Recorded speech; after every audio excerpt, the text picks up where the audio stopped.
Hello दोस्तों, कैसे हैं आप लोग। स्वागत है आपका अपने यूट्यूब चैनल में। आज हम लोग अपने कैलकुलेशन को बढ़ा रहे हैं और कैलकुलेशन का ये बूस्टर जो हम लोग अपने कैलकुलेशन करने के तरीके में फास्ट ला रहे हैं, जो हमारा कैलकुलेशन सुपर फास्ट हो जाए, ये सारे के सारे वैदिक मैथमेटिक्स से तरीके निकाले गए हैं। तो हम लोग आज कैलकुलेशन बूस्टर का पार्ट 2 पढ़ेंगे। इसके पहले हमने एक और मल्टीप्लिकेशन आपको बताया था। आज 11 का मल्टीप्लिकेशन बता रहे हैं और इसकी अहमियत बहुत जगह है। कोई भी क्वेश्चन करेंगे 11 से मल्टीपल आएगा, अगर वहाँ पे आ जाता है तो आप थोड़ा सा टाइम लेते हैं। अब वो टाइम आपको 11 से लगने वाला नहीं है। इतना सिंपलेस्ट कंसेप्ट और इतनी अच्छी तरीके से आपको क्लियर कराया जाएगा कि कभी भी कोई दिक्कत आपको 11 से मल्टीप्लाई करने में किसी भी नंबर को ना हो। तो वीडियो के अंत तक बने रहें, लास्ट तक के क्वेश्चन से जुड़े रहें। आपका आज ये प्रॉब्लम सॉर्ट आउट हो जाएगा, कभी इसमें दिक्कत नहीं होगा। इस तरह से माइंड में जाएगा कि कभी भूल नहीं सकेंगे। तो शुरू करते हैं वीडियो को और पहले समझने की कोशिश करते हैं 11 से मल्टीप्लिकेशन। अब हमारा 11 से किसी भी नंबर को मल्टीप्लाई करना हो तो 11 से मल्टीप्लाई कर रहे हैं हम लोग 43 को। ध्यान से देखेंगे दोस्तों, 11 से हम लोग मल्टीप्लाई कर रहे हैं किसको, 43 को। तो जब आप यहाँ ध्यान दीजिएगा, इधर कितने डिजिट्स हैं, 11 का मतलब इधर 2 एक एक है। तो शुरुआत में आप क्या करिए, सिंगल डिजिट को लेते हैं 3, यहाँ 3 लिखते जाइए लास्ट से, ठीक ना। फिर 3 और 4 इन दोनों को जोड़ दीजिए, 4 और 3 7। अब ध्यान दीजिएगा, इधर 2 था, हम शुरुआत से 2 तक गए, पहले 1 फिर 2, तो 2 तक गए, रुक जाएंगे, हो गया। अब इसे छोड़ देंगे 2 के बाद, इसका कोई काम नहीं, लास्ट में 4 लिख लीजिए, 473। ऐसे बहुत जगह आपको ऐसे भी मिल जाएगा कि 43 है, आप 3 इधर लिख दो, 4 इधर लिख दो और इन दोनों को जोड़ करके बीच में लिख दो, तो 4 और 3 7। यानी इधर वाले को इधर लिख दो, इधर वाले को इधर लिख दो और इन दोनों को जोड़ करके बीच में लिख दो, तो 7 आ जाएगा। लेकिन कभी कभी ये प्रॉब्लम दे देता है, जैसे मान लीजिए 9 और 5 हो जाए, तो 5 यहाँ लिख दो, 9 यहाँ लिख दो, 9 5 14। तो यहाँ पर क्या हो जाता है ना कि जो 14 आता है ना, उस 4 को यहाँ लिखते हैं, एक आगे के चला जाता है, तो यहाँ 10 हो जाता है। तो थोड़ा सा इसमें प्रॉब्लम है, लेकिन हम जो तरीका आपको समझा रहे हैं, जैसे कि सबसे पहले क्या है, 95 को अगर हम 11 से मल्टीप्लाई कर रहे हैं तो क्या करेंगे, सबसे पहले 5 लिखेंगे, ठीक ना, और फिर इन दोनों को जोड़ेंगे, 9 5 14, 14 के 4 बाकी 1। अब ये छोड़ देंगे ये 5 को और 9 1 10, ठीक ना, 10 45। यहाँ भी ध्यान देंगे 3, तो 3 लिख देंगे दोस्तों। ऐसे तो 3 और 2 और 3 2 5, यानी 3 2 5 और 2 दोस्तों, ठीक ना। अब यहाँ ध्यान देंगे, यहाँ ध्यान देने वाली बात है कि पहले तो 3 लिखेंगे, तो 3 लिख लिया हमने, एकदम आराम से समझेंगे दोस्तों। सबसे पहले 3 को लिख दिया। अब फिर आगे बढ़, यहाँ 2 डबल डिजिट है, इसलिए ध्यान दीजिएगा, डबल डिजिट तक जाने के बाद फिर चीज़ें बदलती है। 3 लिख दिया, आगे डिजिट से का आया, तो अब 2 डिजिट्स हो गया, तो 3 2 5, 5 लिखने के बाद आप रुक जाइए, क्योंकि इधर 2 डिजिट था, हमने 2 डिजिट का काम किया। अब इस सिंगल डिजिट को आप छोड़ देना, इससे आपको कोई मतलब नहीं रखना। अब इसके बाद जो डिजिट है उसको पकड़ लीजिए, तो 4 2 6, फिर 6 लिख दीजिए। फिर 2 डिजिट का काम खत्म हो गया, अब इसका काम खत्म। अब इसके आगे कुछ है नहीं, तो ये 4 है, तो सिर्फ 4 लिखा चला जाएगा, यानी 4 6 5 3। अब देखिएगा यहाँ 3 डिजिट है, तो थोड़ा सा समझिएगा, पहले तो 3, ठीक ना, फिर 2 डिजिट, 3 और 1 4, 1 डिजिट फिर 2 डिजिट, इधर 3 है तो हम 3 तक जाएंगे, 3 1 4 2 6। हम यहाँ 2 ही के बाद छोड़ रहे थे, बट यहाँ 3 नंबर हैं, इधर 3 डिजिट्स हैं, तो हमें 3 डिजिट्स तक जाना होगा। पहले सिंगल डिजिट जुटेगा, फिर डबल डिजिट जुटेगा, फिर 3 डिजिट जुटेगा। ये तीनों को जोड़ देंगे, पहले 3, फिर 3 1 4, फिर 3 1 4 2 6। जैसे ही 3 तक इधर काम किए, इधर 3 स्टेप था, उसके बाद इधर से पहला लाइन हम छोड़ेंगे, पहले डिजिट को। अब क्या होगा, 2 1 3, फिर 3 लिख देंगे। अब फिर इधर से छोड़ेंगे, ऐसे इसके बाद अगर कोई रहता तो लेते, लेकिन है नहीं तो इसको छोड़ेंगे। अब यहाँ बचा 2, तो 2 लिख देंगे दोस्तों। क्लियर है ना। अगर आप समझ रहे हैं बात को, तो उम्मीद है आप इस सारे क्वेश्चंस को करेंगे। जैसे इसमें अगर हम एक और नंबर और बढ़ा दें, ठीक ना, अब इसको कर लेते हैं। तो पहले तो 1 है, तो 1 लिखेंगे, ठीक ना। फिर 1 4 5 हो गया, 2 डिजिट हो गया। अब 5 और 2 4 1 5 2 7, 7 लिख लिया। अब 3 डिजिट तक हमने काम कर लिया, अब इसको छोड़ देंगे। तो अब फिर अगला आप यहाँ 4 2 एक डिजिट आगे लेंगे, 3 डिजिट फिर होना है 6, तो 6 2 8 4 12, बाकी तो कुछ नहीं बचा था, 12 के 2 बाकी 1। अब देखिए फिर इधर 3 डिजिट हो गया, फिर इसको छोड़िए, अगला लीजिए, इसको भी हमने इसमें शामिल किया, तो 6 2 8 2 10, अब बाकी 1 11, 11 का 1 बाकी 1।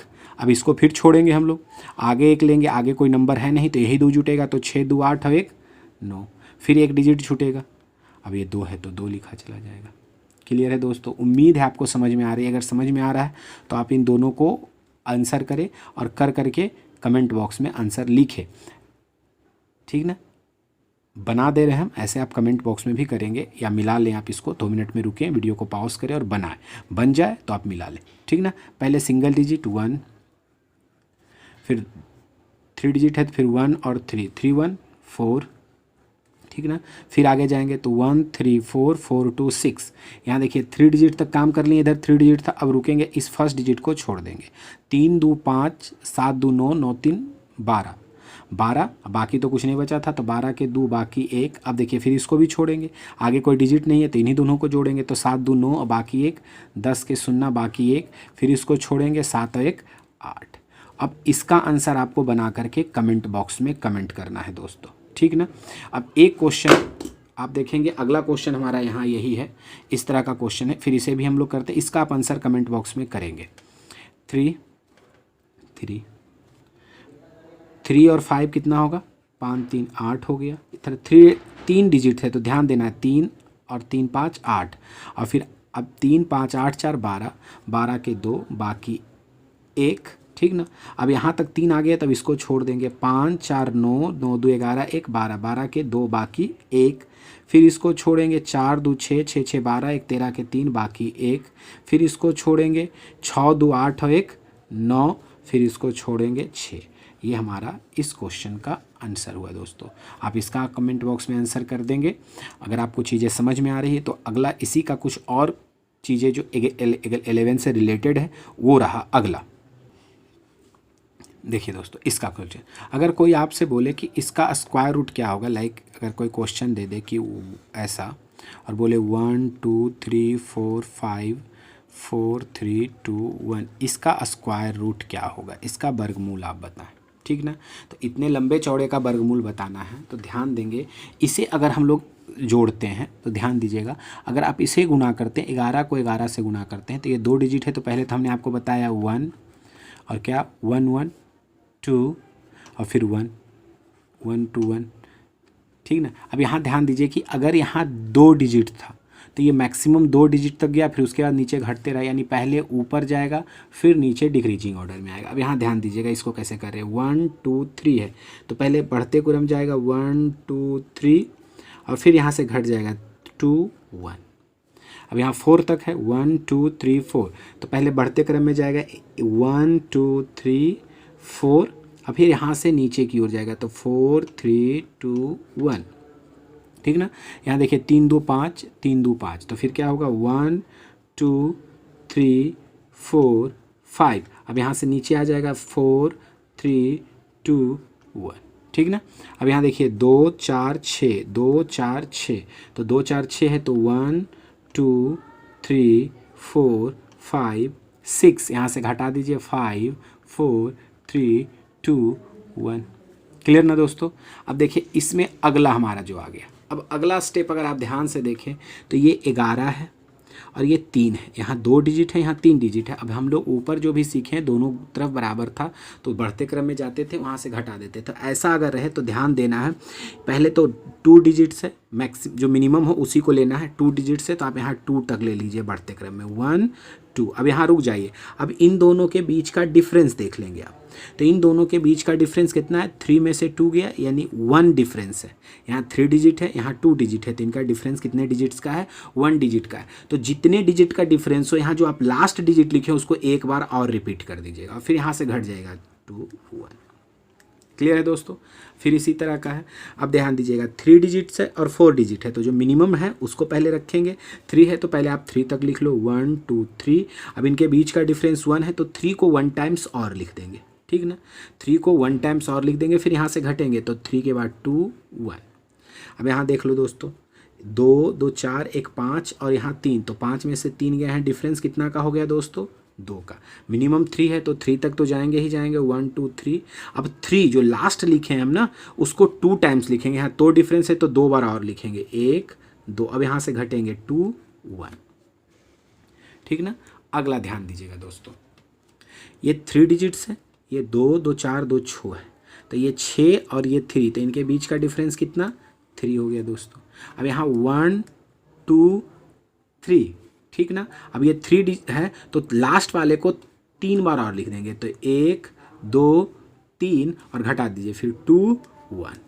अगर इसी तरह का और भी है, मान लीजिए 1 2 3 4 5, फिर 1 2 3 4 5 6 7 है, ठीक ना। अगर इसको मल्टीप्लाई करना है तो 2 2 4 1 5 है और 2 2 4 2 6 1 7 है, तो इनके बीच का डिफरेंस कितना है 2। अब ये 5 है मिनिमम वाला, तो 5 तक तो पहले लिखाएगा, 1 2 3 4 5 लिख के रुकेंगे। अब यहाँ ध्यान देंगे इनके बीच का डिफरेंस कितना है दोस्तों, इनके बीच का डिफरेंस 2 है, तो ये लास्ट वाले डिजिट को 2 बार और लिखेंगे। अब यहाँ से घट जाएंगे तो 4 3 2 1, ये हमारा इसका सॉल्यूशन हो गया दोस्तों। अगर अब हमने एक क्वेश्चन ऊपर लिखा था दोस्तों कि 1 2 3 4 5 4 3 2 का अगर रहेगा, तो हम क्या देख रहे हैं ना, अगर आप इसको देखिएगा तो यहाँ 2 टाइम है तो मैक्सिमम 2 डिजिट गया है। अगर ये 3 बार रिपीट हुआ है तो मैक्सिमम 3 तक है जो पीक है इसका, 4 है तो मैक्सिमम 4 है, 5 है तो मैक्सिमम 5 है, 6 है तो मैक्सिमम 6 है। ये 5 है यानी 5 बार लिखा हुआ होगा, यानी 1 2 3 4 5, यानी इसका स्क्वायर रूट कितना होगा 5 बार 1। ये हमारा सॉल्यूशन हुआ दोस्तों। अगर आपको हमारा ये वीडियो अच्छा लग रहा है तो हमारे सब्सक्राइबर बटन को दबा करके हमें सपोर्ट करें और इस वीडियो को ज़्यादा से ज़्यादा अपने फैमिली दोस्तों के साथ शेयर करें जिससे वो भी कुछ सीख सके। थैंक यू वेरी मच दोस्तों।